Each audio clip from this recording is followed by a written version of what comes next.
never been done before. We the people tell the government what to do. It doesn't tell us. We the people are the driver. The government is the car. And we decide where it should go and by what route to do. We the people are free. And I hope we have once again reminded people that man is not free unless government is limited.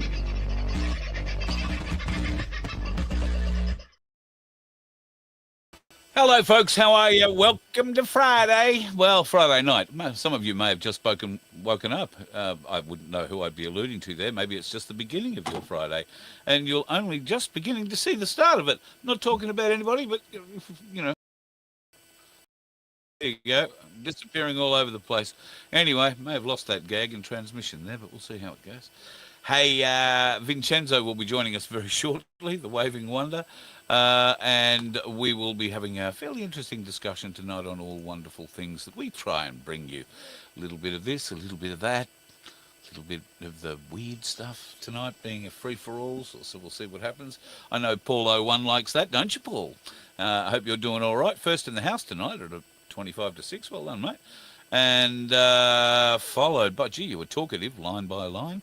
What the? Second in the house after that. And following that, Aussie Sue. Following her advice, as always, folks. What the was in there? G'day, Gail. Hope you're doing okay.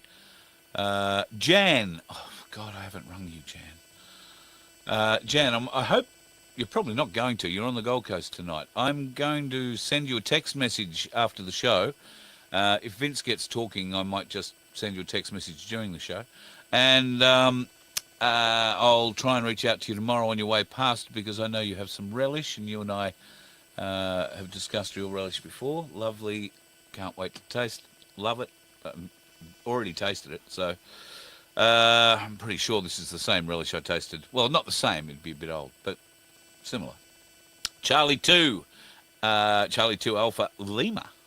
Hope you're in, dude. Robert, nice to have you in. Gotta love music industry, folks. It's corrupt to the bone. Thank you, Paul. Ain't that the truth? It was quite surprising, you know. We're getting into stories. When I first got into radio, I was very lucky to get close. Lucky?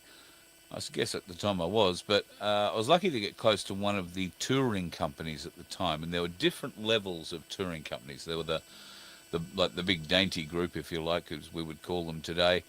That's not what they were called back in the day, but he was around doing, I don't know, Barbra Streisand or something probably.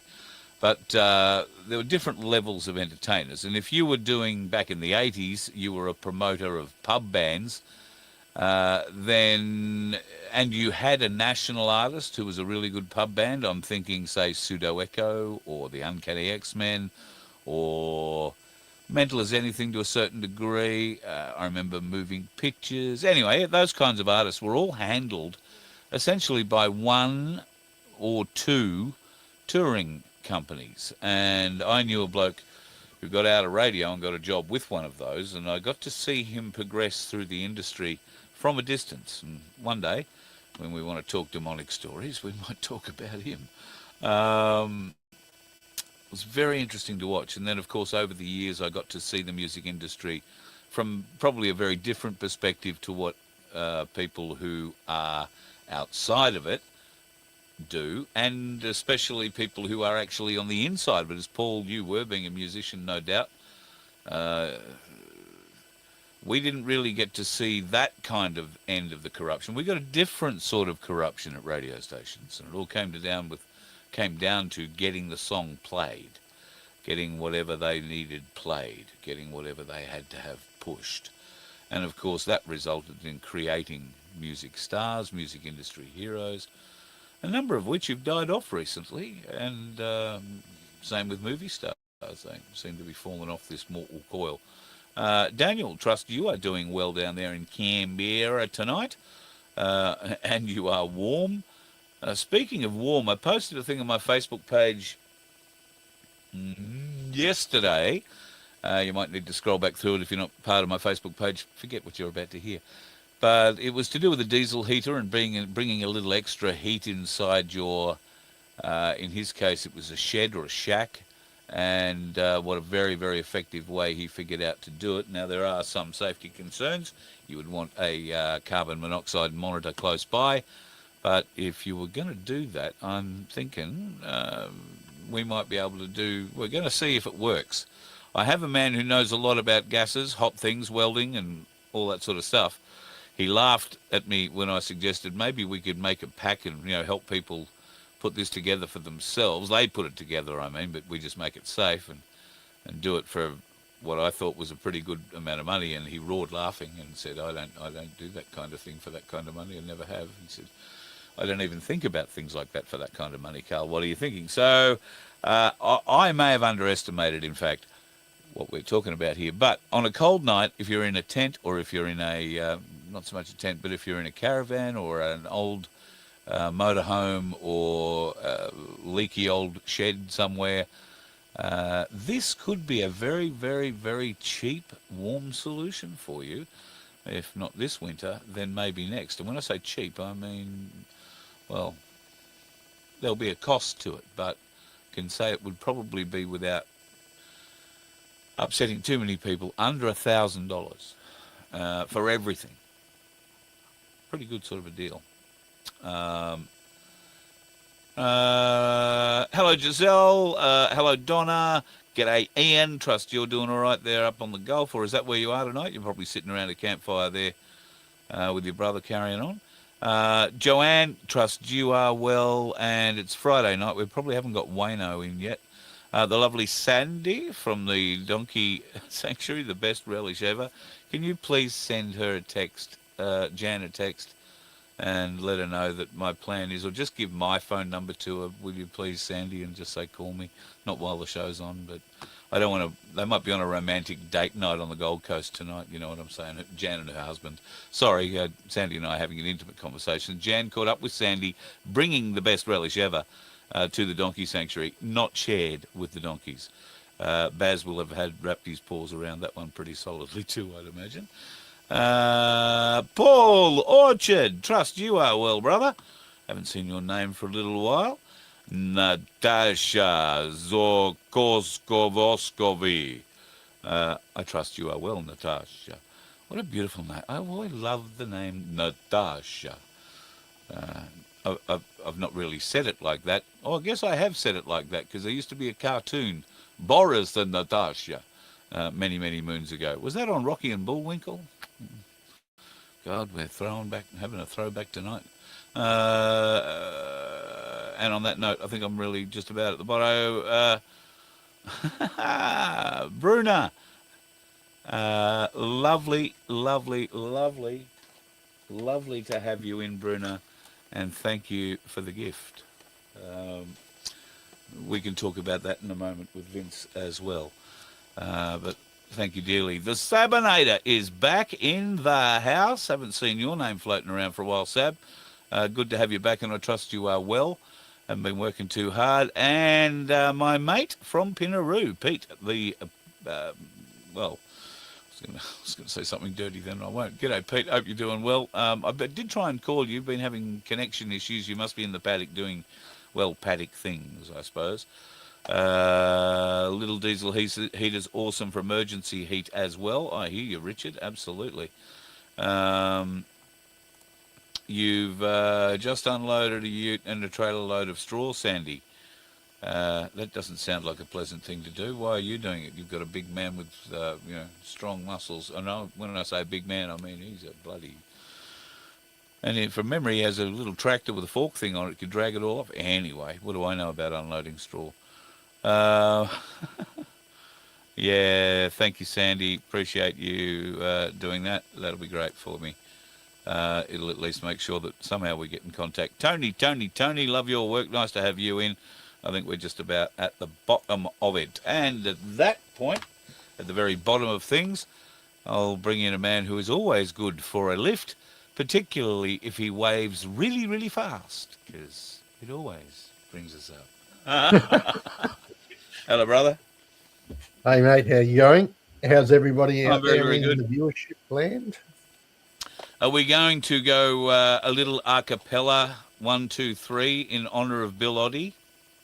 Ah, Do, the do you know goodies. what I'm? Yes. Da-da-da-da-dum-dum. Goodies, goody, goody, Goody yum, dum dum. yum. Yeah, I remember that. I used to watch those goodies all the time. Tim Brooke Taylor and Timing Bill was never Oddie. your thing in choir, though, was it? Really? No, never.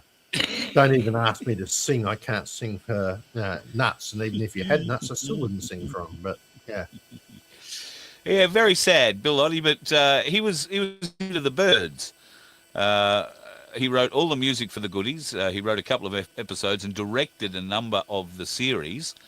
Um, but aside from all of that, he was a big bird watcher. And his latter years were spent doing sort of National Geographic sort of stuff for the BBC's bird watching channel. And he was the head of the British Birdwatchers Association. And it just meant he liked to sneak around in the bushes a bit, which was the person he portrayed pretty strongly on the Goodies, from what I remember. Um, one of my favourite episodes was Icky Thump, the old Welsh martial art of Icky Thump, where they have these big flat hats and a black pudding where they belch over the head with it. You know, Oh, yes, I remember that. Yep. Yeah. Icky Thump. That was always a bloody good one. There were so many, if I'm honest, so many. And it was a great hour of ABC television, which, of course, we would never see these days.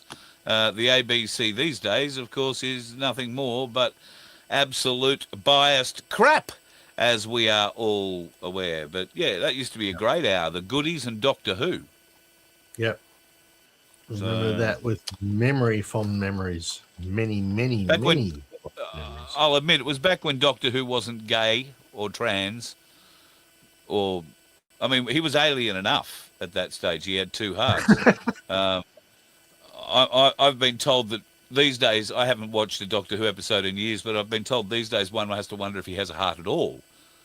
So, don't know. Oh, well, some of the later versions were quite good. And if you put aside the wokeism of it, even though then some of the episodes were good. It's just did they have woke aliens? Destroyed. Or did the aliens destroyed? Yes, they did. Did they have woke aliens? They even got David Tennant to do they did a whole section in one of the Doctor Who shows to do with understanding sexism, etc., with David Tennant. And if I was David Tennant, I would have refused to do it personally. But yeah. Have you seen Good Omens? Depends on what you say. I mean, Doctor Who's dead. Oh, no. Good Omens, just let me bring it up so I can remember who the hell is in it aside from David Tennant. Good Omen is a Prime, Amazon Prime program that stars two British actors. The second one we would all know and love, whose name I can't immediately bring to mind, and the information bit doesn't want to tell me. But they play two angels. One, Azraphale, who is a supreme archangel, and the other, who is this guy's character, Tennant's character, is Crowley, who is the devil's angel on Archangel. Earth. Yes, and I have actually seen that, yes. They are working against the second coming, and I haven't seen the end of Series 2. In fact, I didn't see the beginning of Series 2 at all. I may have seen a certain one or two bits in the middle of Series 2. Series 1 is bloody hilarious. It takes a little bit to get into. It's a very strange, queer, quaint comedy. But Series 2 takes a decided turn towards the very queer. And at the end of it, they turn gay, and I think they go off with each other, or there is a huge coming together, so to speak, and then they don't go off. Anyway, there is now a series, or season 2, or season 3, which is a 1.5 hour movie they've made. I haven't brought myself to watch it yet, but I did see a teaser for it where, once again, they do appear to be very rainbow orientated, but pretty angry about it. So things might be changing. I don't know. I speak out of turn, having not watched it. But Yeah, no, well, that's true. over the And week. yes, like what they said, Time Lords don't die, just the BBC does. To answer your question. Ain't that the truth? What the? Ain't that the truth? In your honour, brother, I've got the Harmonica. C harmonica sitting out here. Now, people, before we get stuck into things, want to mention this to you, bring this to your attention. This is the Farmers Fight Back fundraiser in Victoria. If you are in sort of or around the Wimmera area, Manu. So what's close to Manu? Sananad, Rapanyup, Stall. I guess Bendigo's within an hour. Horsham is about an hour, maybe just a fraction over. Ararat maybe an hour from Manu.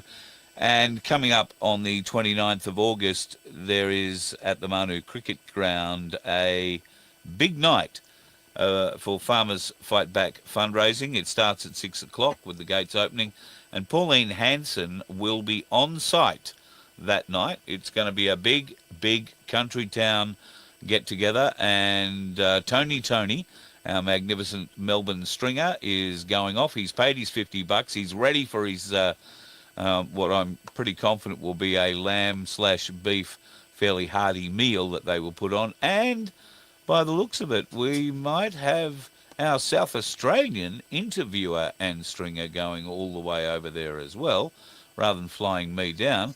We thought we'd polish Vince's head up and put him into the wind and send him over there. It's only 4.5 hours in the Holden, so Vincenzo, you're going to get there too. Yeah, I'm going to certainly make every effort, unless, of course, I suffer some sort of illness, something which I've been not well for the last couple of months. So, but effectively, I'm going over there. Hopefully, we can get a chance to get an interview with Pauline, and we'll certainly interview the crowd and bits and pieces as well. So, with any luck, you'll see me there. It'll be a bloody great night, I am sure, and make sure you make yourself known to Tony. Details, if you want to go back, before I go on to what's happening in China, you've seen now.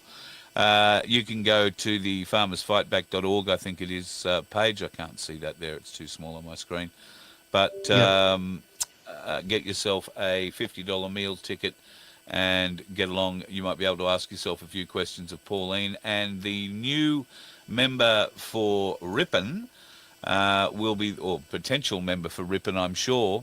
Manu falls into Ripon, which I thought was going to be announced today, Vince, but you've only just woken up, so maybe it's early next week. Pauline Hanson will be announcing the other Victorian candidates, but I'm sure that whoever is standing for One Nation in and around that area will be with Pauline Hanson at the Manu Cricket Club on the 29th, and we will hope to get close to her. Of course, she will have quite the media scrum with her, and rightly so, as it looks at this very point in time that even with only 8 names attributed to One Nation, they can run the state from there. Everybody, if there were only 8 people Victorians could vote for, they'd all vote for those 8 people. There'd be nobody else put up. It's quite amazing what people are seeing. Before I move on to... sorry, Vince. It's just going to show that there's a lot more people awake around Australia than there ever has been in a long time, right? And there's many reasons why we're seeing this as it comes along. So 100%. Each story that comes out, the 519 times that I plead the fifth from Fauci, etc., whatever it was. Every little bit helps to wake them up, doesn't it? Every little bit helps to wake them up, and yet what they're doing is sort of shrugging when you hear. And I'll give you an example of this a little later on. I played it to you before, Vince. Before we move on, I want to thank Bruno, who's in the chat this evening, and Margaret, who have sent me a bottle of Miracle Tonic. I got the tonic, ladies and gentlemen, the greatest tonic in the world for you. Well, this one just might be the greatest tonic in the world. It's very much like the one that I was telling you about Dwayne was using while we were on the property, and it was rejuvenating his limbs, turning his hair from grey back to its blonde. It generally made him a nicer person, although he was difficult to get near very early in the morning after he'd had a swig of this, because there is a lot of garlic in it, a lot of ginger, a lot of apple cider vinegar, and a few other very, very good things. This has honey, this has a bit of apple in it, this has some black seed oil in it too, lemon, and yada, yada, yada. Anyway, this is designed to be drunk in a cup that is very small. I would tell you how many mils that exactly is if I could read it. I'm assuming 30. Oh, there you go, 30 mils. I only had one today. I could nearly have 1.5. I think I'd be quite happy. It is just magnificent. Now, thank you, ladies. Thank you for sending this to me. I believe that this is purchasable, but I've got to find out whether or not that is the case before I start plugging them. And I better have more than one little cup of it, just in case I turn blue over the weekend and you don't see me Monday. So, thank you, girls, though. I really appreciate that. Very good for the inside. And I want to do a cleanse. I want to do a parasite cleanse, because I have discovered that while I've been loving on these dogs here, I'm not exactly sure when the last time they had a worming tablet was. And it got me thinking, maybe I should do the dogs, and maybe I should do me. Doing the dogs is an expensive exercise, but doing me is probably something worth investing in. And the dogs and I are going to have to come to an accommodation. So we'll see what happens. But yes, let's move on, shall we? I'm sure the accommodation we won't come to will be as simple as the one that seems to have appeared for rapists in China. I'm not sure that here is exactly the right words, but here! 3 child rapists executed in one day. China makes the cases public and sends a very clear message. No mercy for those who harm children. We need a little bit more of that happening in Australia. Isn't it funny? The Chinese can get us to agree with some of their more totalitarian things, particularly for those who would hurt children. And yet, if we were to say, yes, China, bring that to Australia, but don't bring anything else, they'd laugh at us. Although they've already got their surveillance cameras progressively being moved out across the country. So America is fighting back with these flock cameras. There are over 1,500, no, I beg your pardon, there are over 8,000 flock cameras now in America. Flock Safety is an American private company that has developed this network of cameras that you can put up in your house, or it can be put along your streets. And obviously law enforcement have been big investors in this. Councils have been big investors in this. And they essentially take a digital photograph of every car that goes past, but so much more. And if you go to flocksafety.com, you can have a look at their video. These cameras, as I say, are not yet, as far as I am aware, available or even being tested in Australia, but they are probably not far away. I did also see a supposedly new safety camera. I don't think I captured a video. This was a grey box that looked more like the TARDIS had had a shit and left it on the side of the road. It had a wedged back to it and a very flat front. It was just dumped on the side of the road, no wheels. It was dumped on the side of the road in the safety lane, taking photos of people driving past in their cars. Now, people thought it was a speed camera. It's not a speed camera. It's actually a facial identity camera, as well as a speed camera. So it's taking your photo as well as all the details of your vehicle. However, I'm pretty confident it was an AI construct, because that would not last too long. Somebody in a truck would have an accident and smash straight into it, and it would be costing people a lot of money to replace it. But what you will find is, because of the flat face, it's something that they will be building into walls. And all of the back of that grey area, it's, if you like it, it's armadillo-like, if you like it. That's what it sort of looks like. All of that will be how they access the electronics and whatever they need to fix inside it, which will be sheltered inside the building that, think of it as a security or surveillance system for inside a jail, for instance. Just in one wall, there's all these sorts of different cameras that are monitoring every individual and what they're doing, where they're going throughout the shoe. I think they're probably already in there in some places. Maybe not in Australia, but they're coming. So watch out for flock cameras. That's a bad thing. We do not want to play that game. Vincenzo, I've got a sneaking suspicion you might be one of these people, but did you know anyone when you were growing up in school that,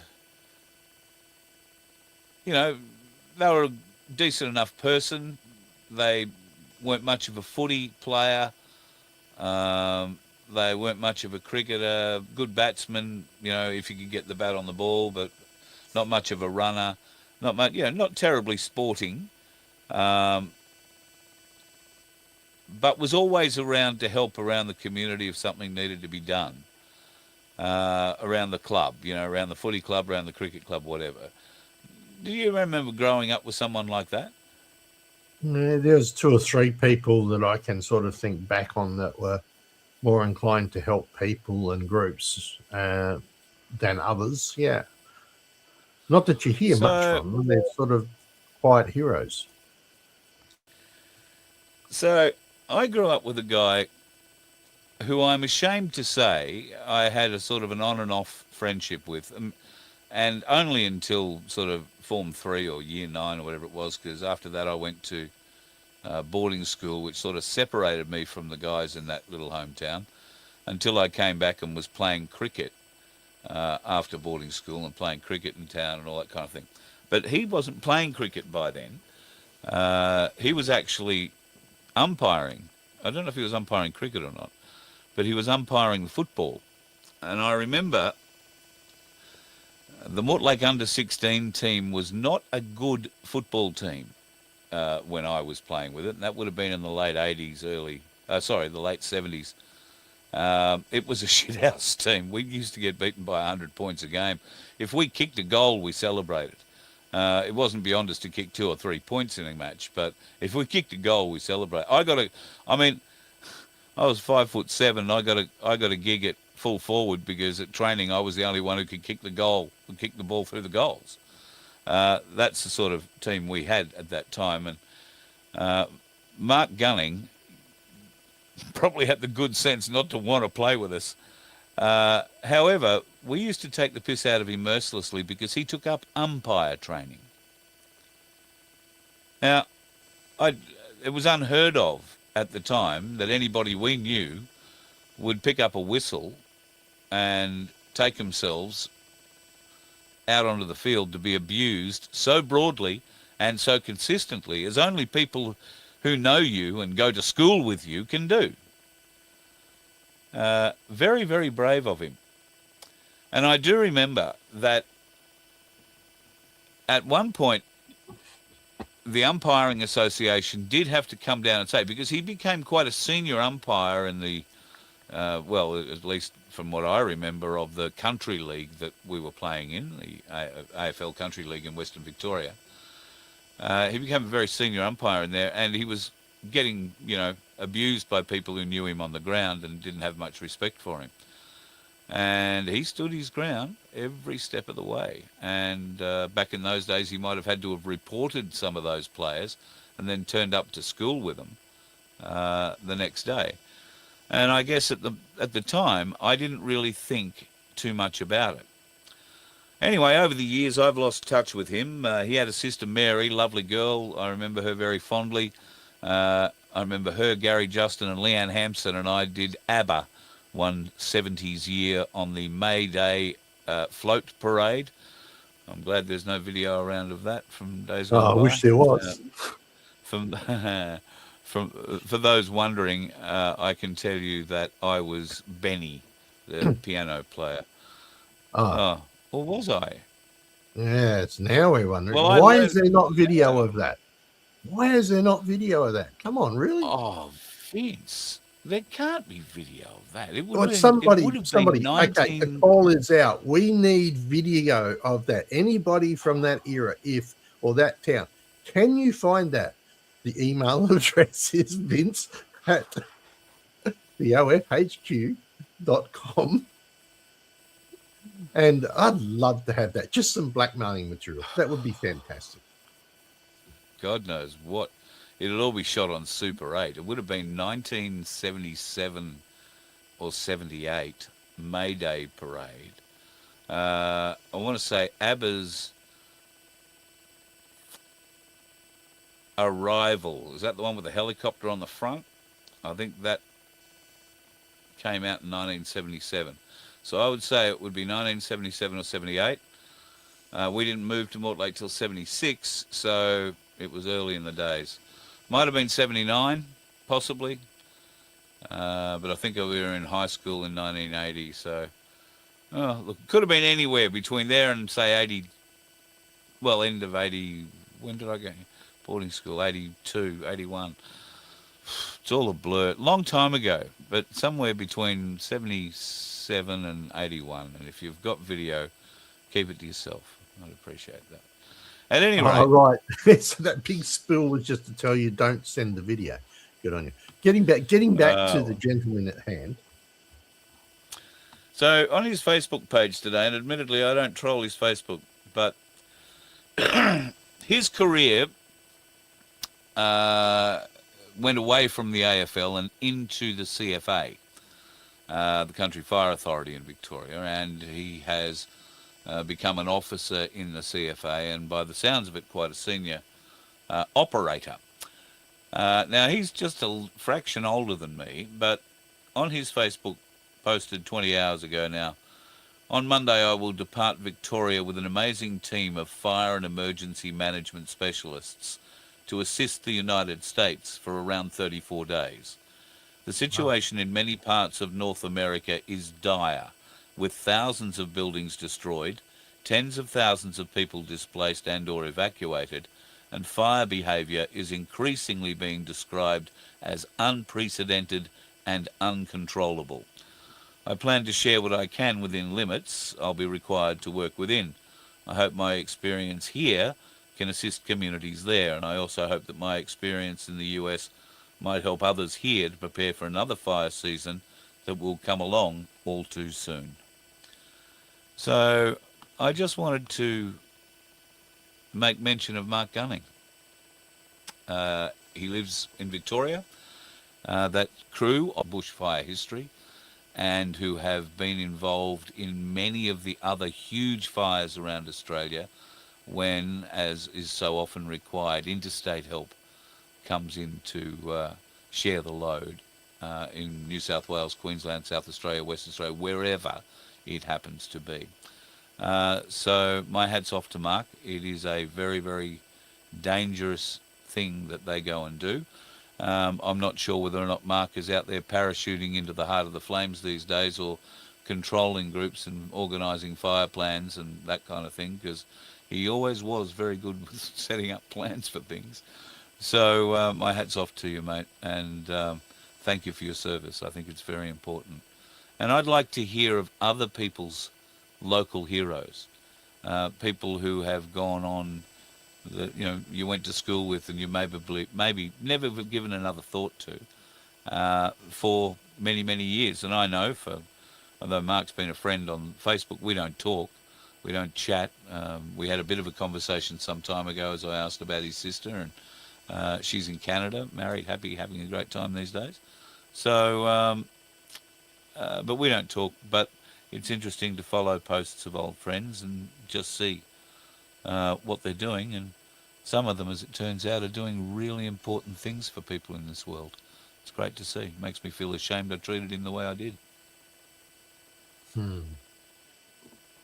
So, anyway, just to give you an idea, there's the sort of fires that are going on in America at the moment, and Canada by the looks of it. So absolutely huge, unprecedented fires. So wild times ahead. What else have I got for you? I got very excited this morning, mate. I woke up because they said Gitmo TV was launched by President Trump. I've been looking all day. But it says, in a move that has the world on edge, President Trump has officially activated Gitmo TV, the global broadcasting headquarters house made famous by Guantanamo Bay, or infamous. The former Gitmo, once the site of enemies of the state, is now a new seat of truth and freedom.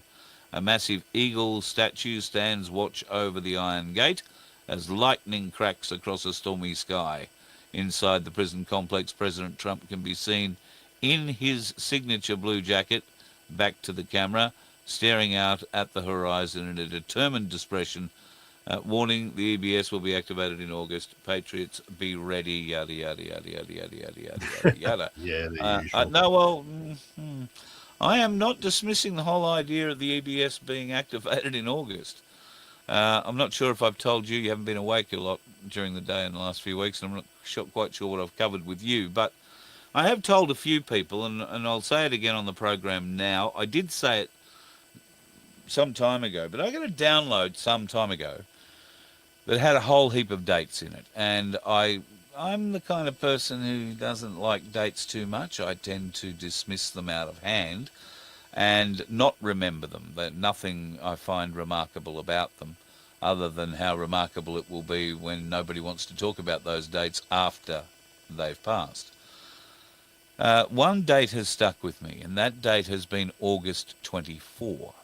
Now, the download that I got was that Donald Trump will leave that day. Now, what does Donald Trump will leave that day mean?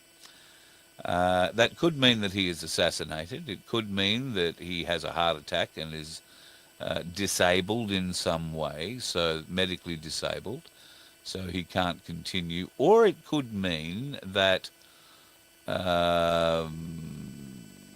there is some other mechanism that has come into play, like Amendment 25 of the Constitution, where they can remove a president because his mental health is waning. Yeah, right. Like they really use that.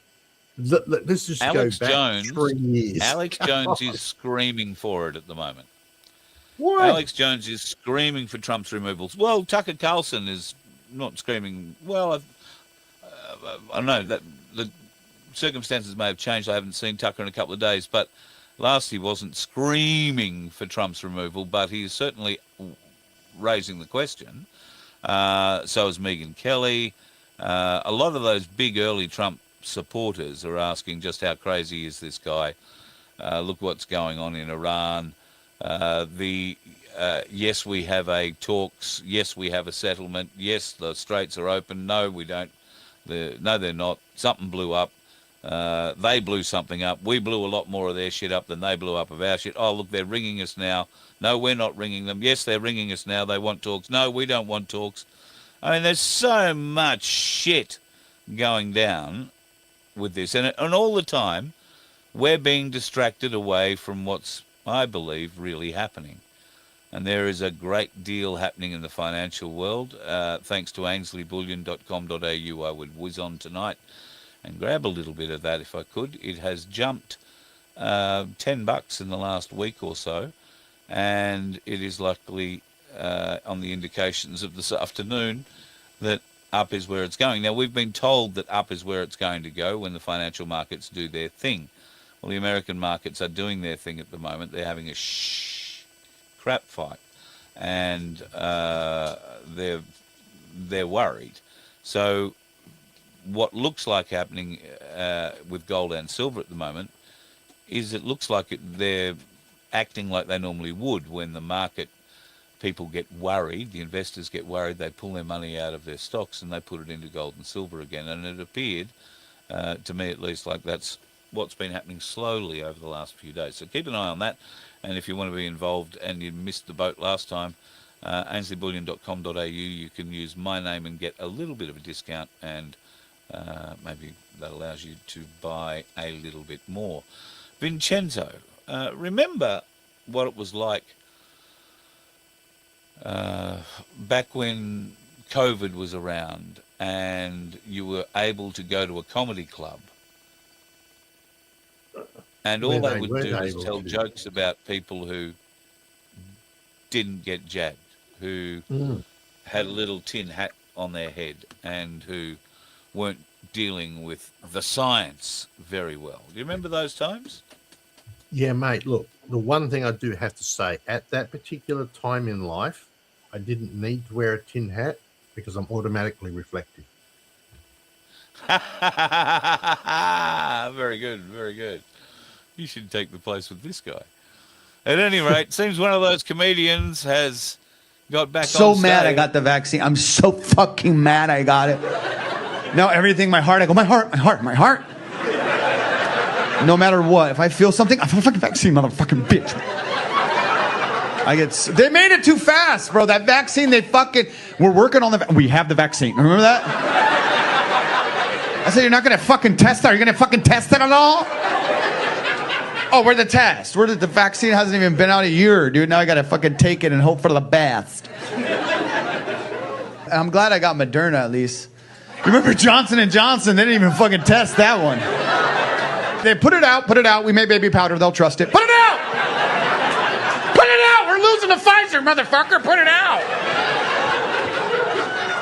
Fraud. Pharmaceutical companies can suck a big old dick, bro. You gotta get booster. They just fucking get rid of inventory. You gotta get booster. And it didn't have to be 2 shots. You know it didn't have to be 2 shots. Because I got that first shot, dude. I got the first shot. Woo! I fucking felt good, motherfucker. I felt good, brother. I was out there. I had a little skip to my step. I was enunciating my words a little bit better. I'm pretty sure that first. At any rate, you get the idea. Not terribly happy. You missed the key part. The key part at the end. He was pretty sure that first shot was vitamin B12. That's right, yeah. Pretty sure the first shot was B12. Beg your pardon, did cut it off. Well, the dog fart got me. I saw that. I saw the can come out, and I thought, all that planning and teaching and training of those dogs to do it right there, smack in the middle of your show, it paid off. You know what I think could be playing a role? Yeah. You're spoiling them too much. Well, I haven't had one since yesterday. So I think what was just delivered was yesterday's. Right, okay. Yep. It's enough to make moving your eyes on. water. See, we've got comedians that are now having a fair old shot at the last pandemic. What about the future one that's coming?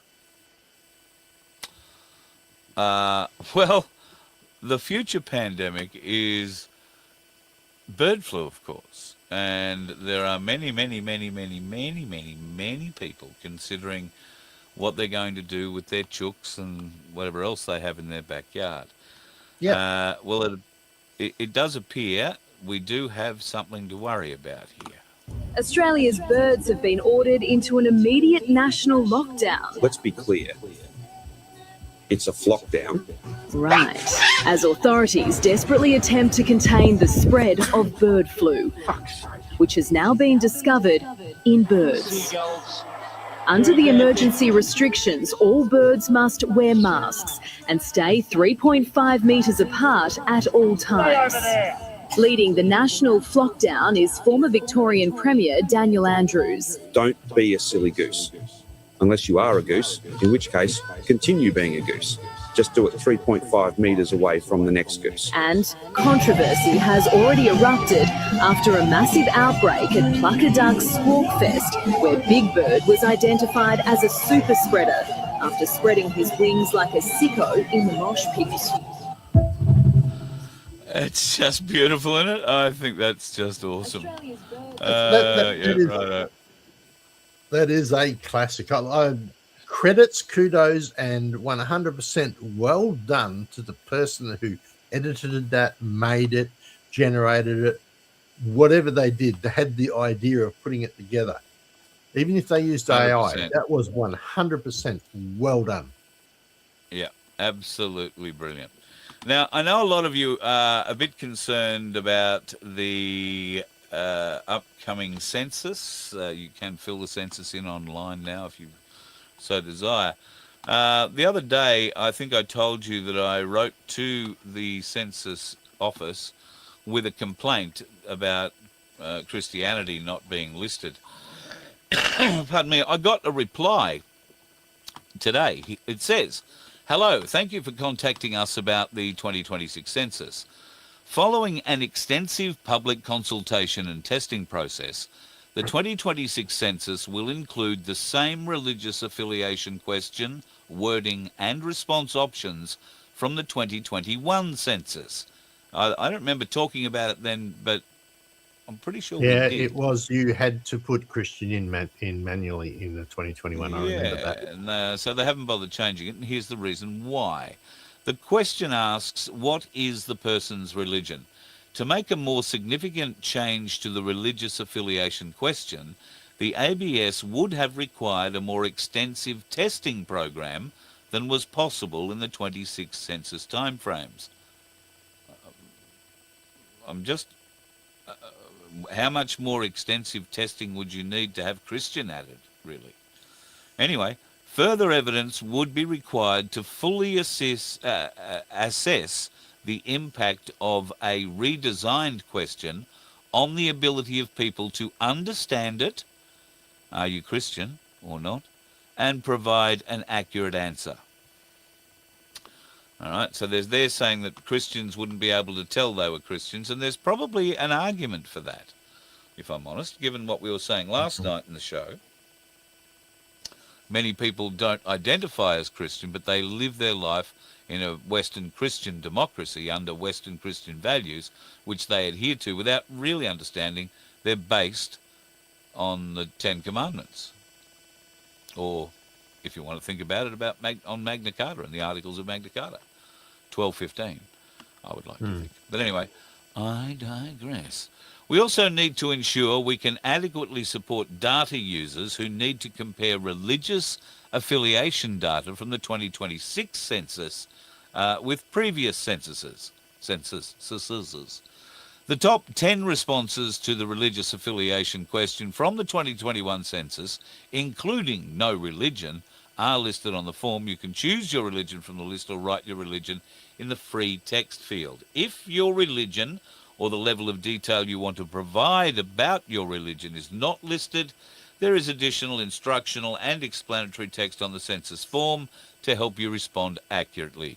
The ABS adopts this approach to make it as easy as possible for people to complete the census. If you can't find information you're looking for, visit the census website or give us a call so we can ignore you personally. How nice of them.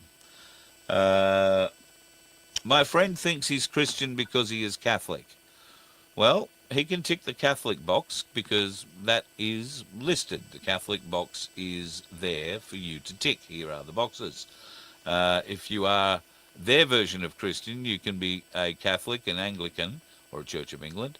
You can be a Presbyterian. You can be a United Church person, or you can be a Baptist. But what happens if you are from, the tree-hugging, sap-dripping Church of God of the tree under the trees, which is affiliated with Christianity? What happens if you are a Pentecostal church? What happens if you are... I hesitate to say Seventh-day Adventist because I'm not sure they're Christians. Do they believe the same sort of thing? I don't know. But it also extends to Jews. There are no Jews, and I would fight for Jews to be listed there just as evenly as Islam, Hindu, Buddhism, Presbyterianism, and Baptism. Baptistism. Anyway, you know what I mean. Christians are anybody who believes that Christ is the Savior. So it doesn't matter whether you're going Church of England, Roman Catholic, etc.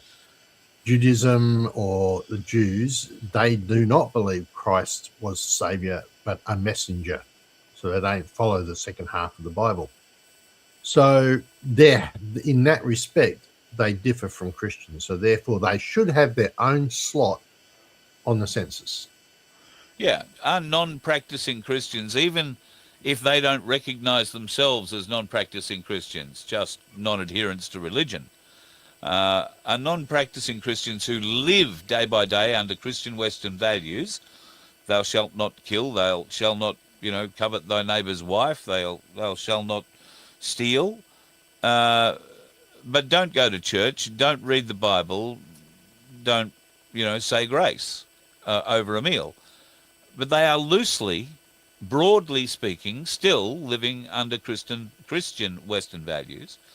They should, in my opinion, be writing Christian into the box. There are 9.9 million people in the last election who didn't identify as any kind of religion, because no religion was once again at the top there to tick. It's the easiest box to tick. And if you look, this came up in our discussion with Malibu, if you look, it is highlighted. It's out there by itself, right no at the very religion. top. There is a bigger gap between no religion and then Catholic and Anglican. Do you notice the change? Even with a second line put in with Church of England, then you're starting to see the same level of separation between no religion and Catholic.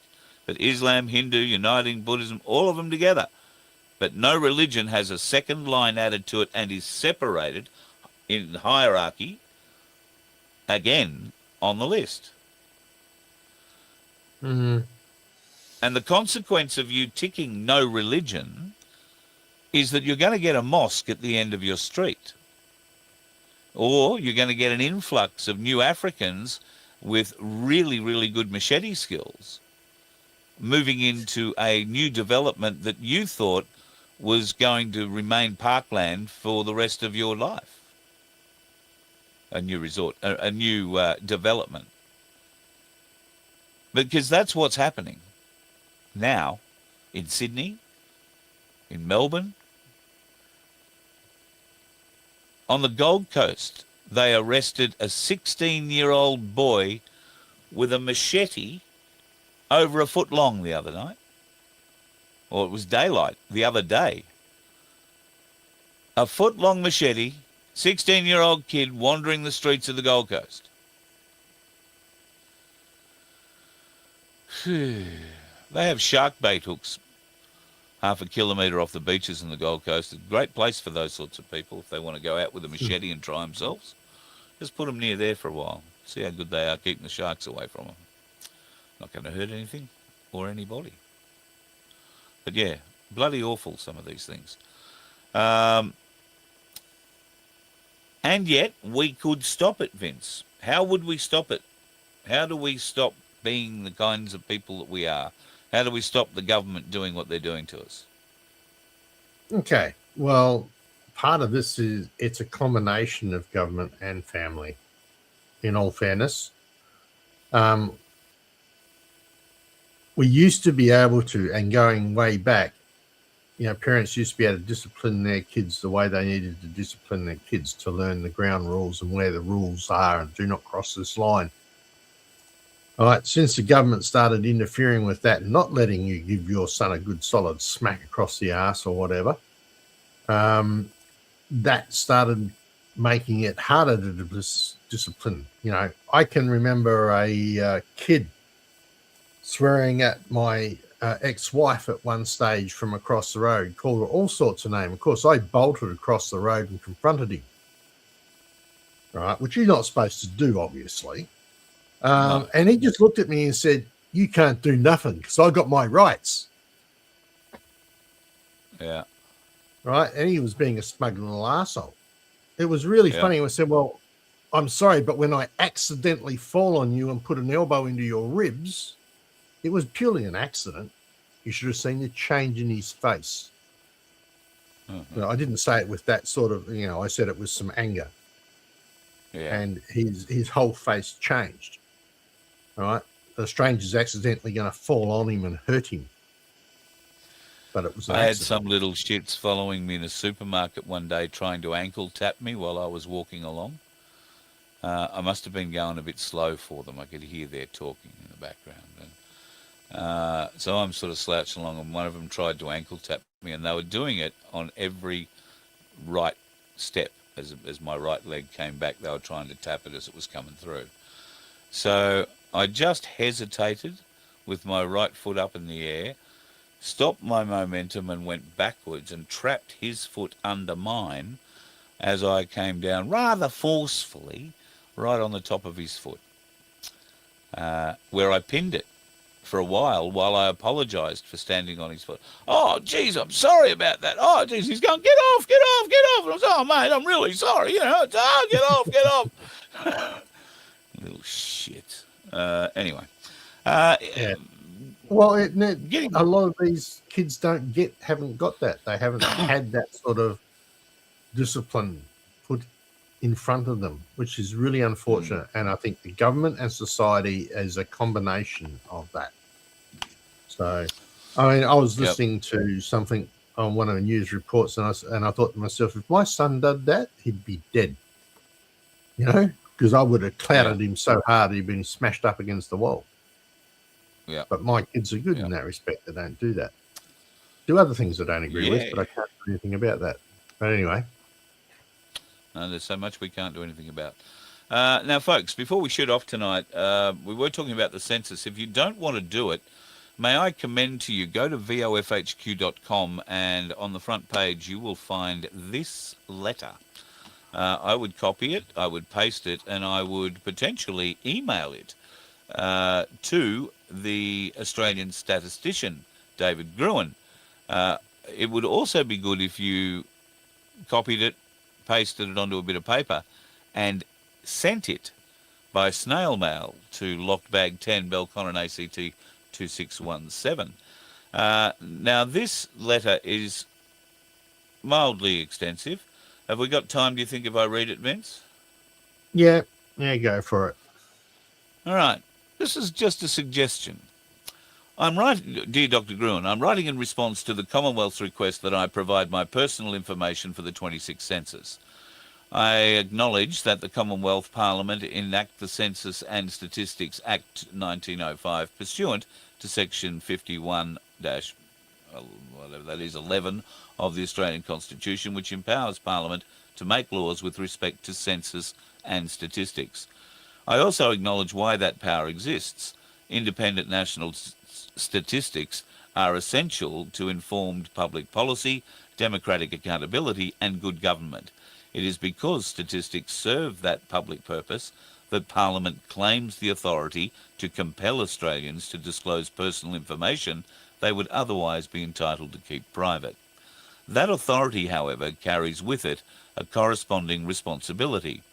Australians are entitled to expect that their national statistical agency will exercise its functions with complete independence, methodical rigour, and a willingness to examine evidence wherever it leads, particularly where government policy has profound consequences for the nation.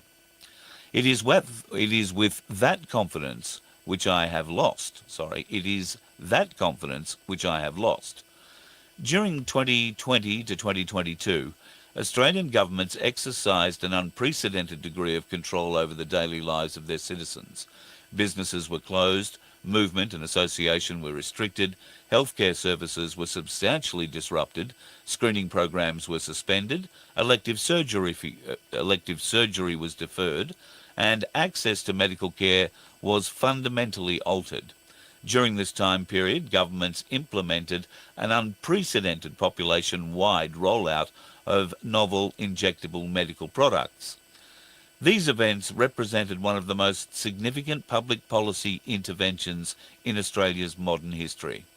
If there was ever a period demanding rigorous and independent statistical examination, this was surely it.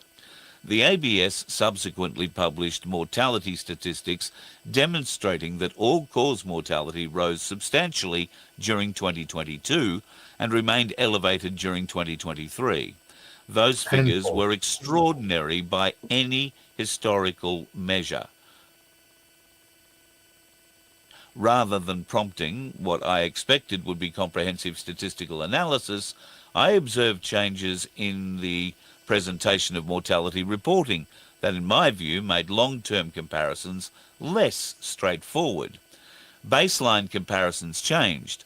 Greater emphasis was placed upon age-standardised measures. The methodology for estimating expected mortality was revised.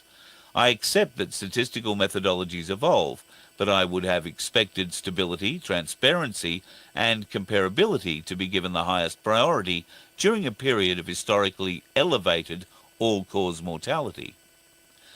As Australia's preeminent statistical authority, I believe the ABS should have led the objective examination of these mortality patterns and ensured that both researchers and the public could readily understand what the data was showing. Instead, I was left with the impression that understanding those trends became progressively more difficult.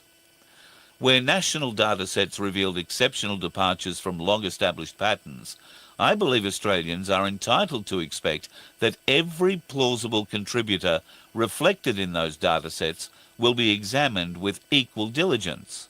That includes disruption to healthcare services, delayed diagnosis and treatment, demographic change, infectious disease, the population-wide administration of a novel injectable medical product, behavioural changes, and any other variables capable of influencing mortality outcomes. Whether any particular explanation is ultimately confirmed or rejected is almost beside the point. Confidence depends upon knowing that every reasonable statistical question has been examined openly and without institutional reluctance to explore uncomfortable possibilities. Statistics exist to help society understand uncertainty, not to narrow legitimate inquiry. It is for that reason that I no longer have sufficient confidence that the constitutional purpose underlying compulsory statistical collection is presently being fulfilled in the manner Australians are entitled to expect. I do not write this because I oppose statistics. Quite the contrary. Independent statistical institutions are among the most important safeguards in a democratic society. When governments exercise extraordinary powers affecting every Australian, the need for an independent statistical authority becomes greater, not less. The Commonwealth asks Australians to trust the ABS with some of their most personal information. Parliament may compel disclosure under the law, but it cannot compel public confidence. That confidence is earned by demonstrating independence, transparency, and the willingness to follow the evidence wherever it leads. At present, I no longer possess that confidence. Until it's restored, I respectfully decline to provide my personal information for the reasons set out above. I would welcome a considered response addressing the matters raised in the letter. Yours sincerely. What do you think, Vince? Comprehensive. Very comprehensive. Yeah, I don't have a lot to add to that. I know that they changed statistics with the death, for instance. I did pop in there, still 23, 22, 23, and 24. But I know that the ABS, because I used to use it as one of my tools, I know they changed the way that they calculated the current excess deaths so that you couldn't get to the proper screens or averages anymore from the previous 5 years to the next 5 years. So therefore you couldn't calculate the statistics for the above normal death rate.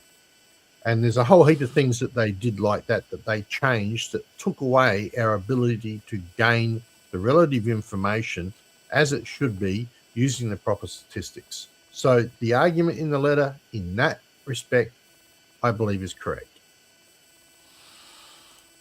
So I didn't write that, folks, but the author of that did give me permission to share it and to post it on the website, and for you to copy and paste it and send it if you so desire. Now, who are you going to send it to? Well, there is an email address that I would think would be the better thing to send it to, and I'm posting that into the comments right now. complaints@abs.gov.au. You just put your name at the bottom of it. I beg yours? Also at the very top, in the main bar across the top on the web page, is the actual email address directly to David Grun. Oh, is it? Yep, Oh, right on the very top of the page. I can see the X39 right at the very top of the page. Yeah, come down and in the heading on the page. Oh, yes, David Gruen at abs.gov.au. Beg Yep. your pardon. So, yes, david.gruen at abs.gov.au. Beg your pardon, Vince. That's a better one to choose. And I wouldn't go, if you are going to the ABS website, there is another web page there that is a complaints-related thing, but you get to fill in their form. The form won't let you post that or paste that and copy that thing in there. So, yes, I would send it directly to david.gruen at abs.gov.au. Put your name underneath it. I'm not sure that the author wants me to mention their name. I forgot to ask. But you let me just say, folks, you will be very surprised maybe to learn the author's name. This person has been accused of all sorts of things over the course of the last 4 or 5 years or more. And I think without mentioning their name, if you found value in that letter, you should use it. And just know that it's come from to some of you, what might be an unexpected source. I personally don't think it's too unexpected whatsoever. Now, before we go, and as I do owe you, well, probably the better part of an extra hour this week, I do have a couple of interesting things still left to share with you. When I asked Before you, how you- do we stop things complying, you went off on a 107 answer, which went on for I don't know how long. I was really just getting to a point to introduce us to a how do we stop complying. Well, it seems it's as easy as This following is a the horse horses. inside a horse walker, a machine built to keep him walking in circles all day. One day, he figures out the machine only works if he keeps cooperating with it. The machine never stopped running, and the horse just stopped believing he had to. He took his power back. Humans face the same choice every day. Sometimes the biggest prison isn't the system around us. It's the belief that we have no choice but to keep walking in circles. Many of us spend our entire lives running in circles, chasing money, status, and approval without ever asking who told us we had to. Sometimes freedom begins the moment you realize the machine only works if you keep participating. The moment you realize you don't have to keep walking in circles. The machine doesn't disappear. You just stop giving it control over your direction. This is a horse inside a horse. Excited? I like what he has to say there. Let's not be the horse, or maybe let's be the horse. Stop walking and get out into the paddock. There has been a lot of talk about immigration, the numbers of immigrants coming to the country, where those immigrants are coming from. Clearly, there are certain nations that are highly overrepresented. And this next piece I'm going to play you is 3 minutes long, nearly 4 minutes long, but it is from a lady who has received an email from an Indian who has come to Australia some time ago and become an Australian, got Australian citizenship and started a business, got a job, did all these things. And now that person is extremely concerned about the immigration policies. I have received another private message, and I think everybody needs to hear what this person has to say. Hi, I am a proud Australian, originally Indian immigrant. I support One Nation primarily because my job and all future jobs are in danger. I work in the public sector and I am the only Australian in my job. All others, and I mean all of my colleagues, being on 482, 485 or bridging visa. These are all post-COVID students who overstayed their visa by converting to skilled migrants temporary and waiting to become permanent residents. My manager is the newest recruit, being on a working holiday visa. This, a government laboratory, and half the people I work with, including the manager, have zero science background. They only got the job because someone who already works here referred them. These people bring their own third world work culture to Australia and yet are being given preferential treatment. As a result, all Australians have either quit or were let go because some migrant colleague reported them falsely. Our university researchers, academics, scientists, laboratory technicians are all being replaced strategically by this government. Why do I not see one Australian being recruited? Why is every new recruit on some kind of visa? My experience of 10 plus years and my skills hold no value in front of a new migrant without any experience. It's not just me. I recently met an Australian lady with 30 years of experience who had applied for a job in my laboratory. However, the job was offered to a migrant with zero background, let alone experience. These migrants refer people from their community and create a lobby within the workplace that then goes against Australians. I have heard horrific things coming from their mouths. Anyway, my job is in danger. My future jobs are in danger because this will happen in all workplaces, and my child's job is in danger. How can young Australians afford houses if they are left jobless? I adapted to the Australian way of life, and now suddenly I have to unadapt only to suit new migrants. There is no model work culture or ethic because everyone from top to bottom is a migrant.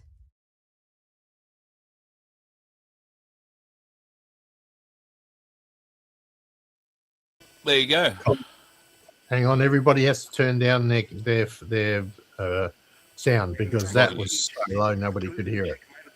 Yes, I do apologise. I meant to adjust that sound before I fed that in, and I got waylaid this afternoon and forgot about it. So that's as it turned up to me, a pretty shitty quality of it. So I apologise, and hopefully you've got the sound back at a reasonable level. I've got a couple of other things to show you as we head into the weekend. There's been some interesting questions raised about fast foods in the world. Junk food, toxic compounds used to make industrial tubing and rubber gloves found in 80% of McDonald's, Burger King and Pizza Hut food. Dangerous chemicals are linked to asthma, infertility, smaller testicles. Made me read further. What's really happening? Ultra-processed fast food. The fast food is often criticised for its high levels of salt, sugar and unhealthy fats, but another topic that's gained increasing attention in recent years is chemicals that can enter food from packaging and food processing materials. Scientists continue to study how some of these substances may affect human health, particularly after long-term exposure. Which chemicals are being studied? Researchers have investigated several groups of compounds, including the phthalates, the bithymethylbutanols, and the PFAS. There is a good study worth reading, but it's full of words I can't figure out. What it does do, though, is changes in hormone function, potential effects on the reproductive health of males and females, and there are developmental concerns during pregnancy and early childhood. If you have ever seen a video of a McDonald's Happy Meal that is 20 years old and looks for all the money just as healthy as the McDonald's Happy Meal that you bought 5 minutes ago, there's a reason for that.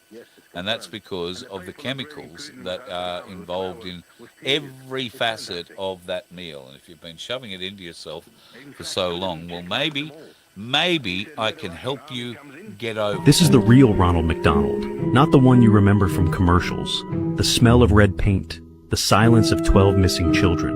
In 1892, a drifter named Ronald McDonald toured county fairs across the Midwest. Bright red coat, yellow waistcoat, white gloves to the elbows, a painted smile so wide it cut into his cheeks. He called his tent the Happy Meal. Admission was free for children. Inside, the light was dim. The air smelled of sweet bread and varnish.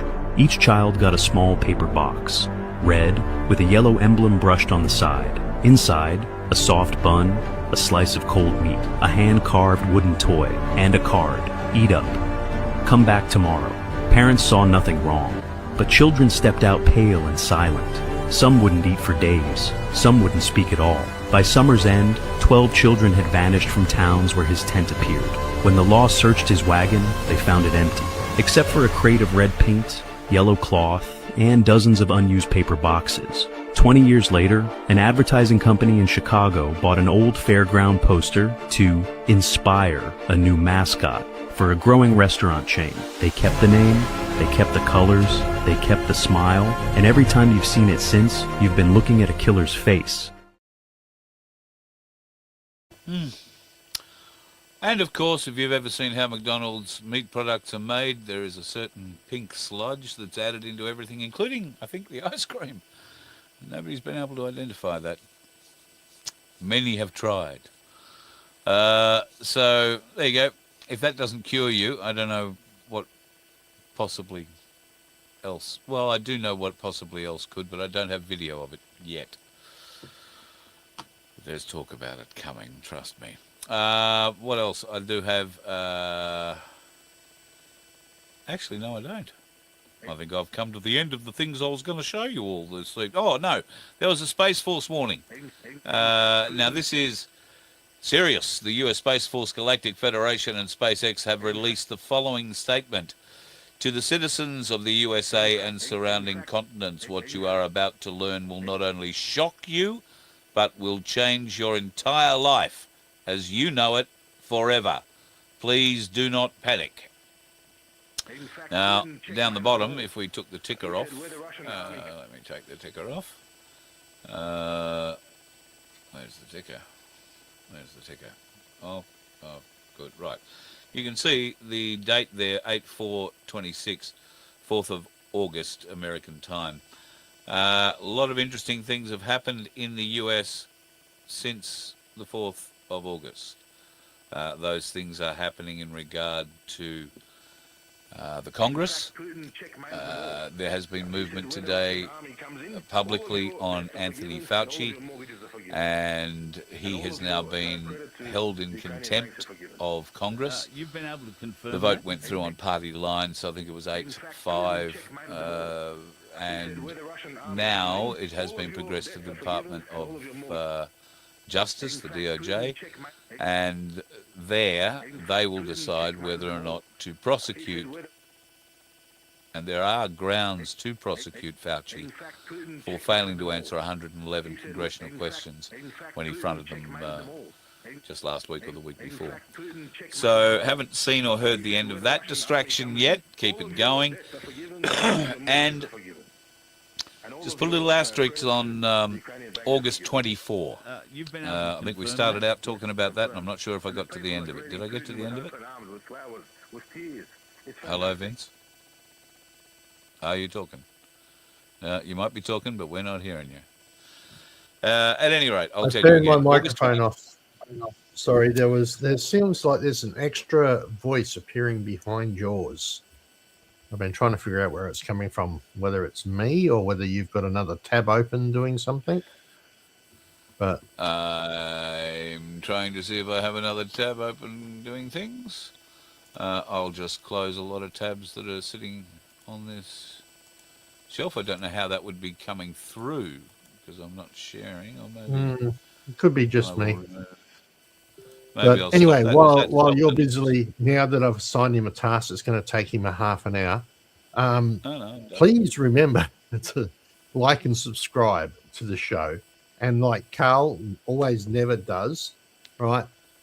We need to look at you, please, either donating or buying some merch so you get something from it so that we can actually afford to keep things running. It's getting in harder and harder and harder all the time to actually keep the enough dollars in the accounts just to pay for hosting, to pay for the StreamYard software that we show. There's no way that we can even look at getting the bus back on the road with the amount that we actually receive through YouTube. So we need you to go out and throw out and share our YouTube channel. So please, we have multiple ways in which you can assist us. And, if I'm not going to be around all the time to help things out the way I've been feeling lately. So every assistance that you can give to Carl will be much appreciated. So please go ahead and do that. Donate, buy some merch. You know where to find it. Thank you. Thank you, folks. Yes, I've got to say we do have a telephone bill and internet connection bill that has to be paid by the 9th. And I had hoped that we would have got some money in this week, and it hasn't turned up, to be honest. So there's $364 we've got to find before the 9th. Otherwise, there won't be any internet to give you a show on. Anyway, back to the 24th of August. This download I had said Trump has to be gone by then. Why does Trump have to be gone by then? Well, I don't believe any of the arrests of the key players in the fraud that's been perpetrated over the last decade or more with Obama, Clinton and co. can progress forward while Trump is in office. The download I got said Trump will be gone on the 24th, whether that means he's assassinated or taken out by some other means, whether it be a medical or whatever. And that means that J.D. Vance would then be stepped up and would be free to prosecute using all the evidence that has come to light regarding the fraud that was perpetrated against the electorate in 2020. Now, that data is now freely available. The Democrats may not want you to see it, but it is all there. And guess what? Anybody who doubted that Biden won that election was right, was very right to doubt it. And all the evidence of how they stole that election is available to be seen. It needs to be admitted to by a great many people. So there won't be too many people who will admit it. And if Donald Trump, who has been trying to get people to see this evidence now for some weeks, if he were to prosecute the case against Obama and the Clintons, it would look like sour grapes. Can you understand the left media in America? They would just say, dismiss it completely. The Democrats would be all over it just as sour grapes. However, if Trump is out of the picture, whether he is incapacitated through health or a bit of lead, then J.D. Vance is free to prosecute and move forward on the facts, on the evidence. None of the other bullshit noise about Trump doing it for Trump or ticking a box for Trump. None of that works if Donald Trump is dead or otherwise medically incapacitated and out of the presidential scene, so to speak. So I don't know if that's what's going to happen on the 24th, but that's the download that I got. And it's the only one that stuck with me. And given what we are seeing an uplift in the metals markets. We are seeing the prices start to go higher. We are seeing severe changes in the financial system. We are seeing a world war, or a war that is on again, off again, up again, down again. It's for all the money looking more like a shit show than any kind of a war. And what is it exposing? It's exposing the players for who and what they are. Now, if that's Donald Trump, the warmonger or the war hawk, if that's Bibi Netanyahu and the crimes that he and his Zionists are committing against the rest of the Middle East, so be it. And what if all that blows up? Well, we lose Bibi and we might lose Donald Trump in the middle of it. But what we will wind up with then is a very dedicated bunch of people with Marco Rubio, J.D. Vance and Pete Hegseth in America who are going to go forth and conduct what I think will be a monumental clean-out. And we will see arrests for treason and sedition and all sorts of other things. Thank you, everybody, for those donations. Sab, thank you very much. Really appreciate everything you have done for us over time. And Aussie Sue, thank you for your donation too. God love you. Have yourselves a great weekend, folks. If you want to donate, you can. As Vince said, you can go to vofhq.com/donate, or you can go to merch.vofhq.com/shop and have a look at what we've got there.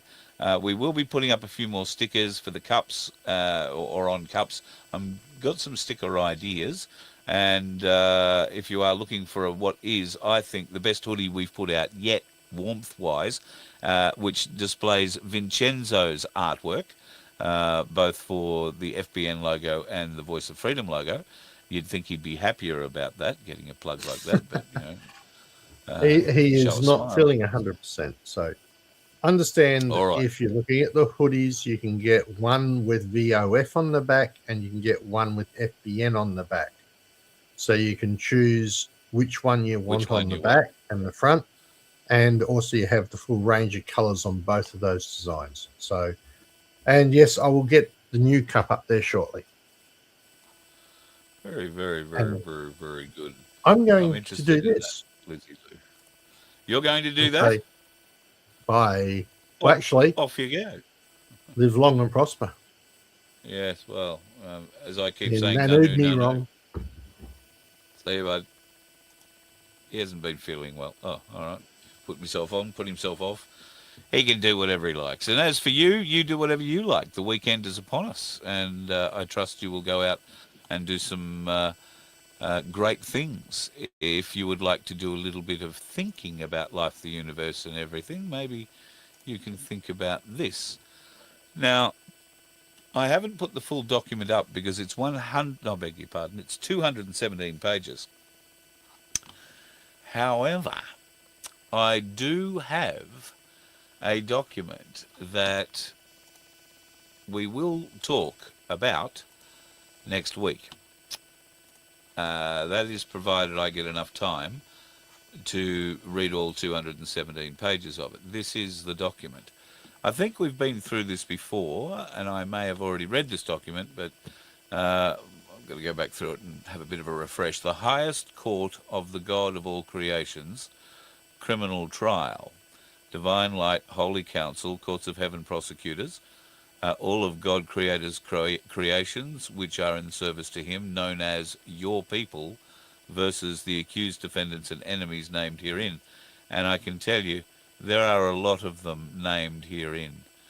Pages and pages and pages of them named herein. This is where I grabbed the we repent part from, and there is quite a few bits in it. But I want to have a bit of a read before I talk further upon it, and I just hope I'll put that one up at the end of the screen tonight, or at the end of the show tonight, so you can get another look at it. But I think it's something we should all be thinking about, just between you, me, and the gatepost. We can always repent for the sins that we have committed, and beg forgiveness for the ones we wish on others, particularly if they're being a dickhead on the road. Be safe. See ya. You let one ant stand up to us, then they all might stand up. Those puny little ants outnumber us 100 to 1. And if they ever figure that out, there goes our way of life. It's not about food. It's about keeping those ants in line. That's why we're going back. Does anybody else want to stay?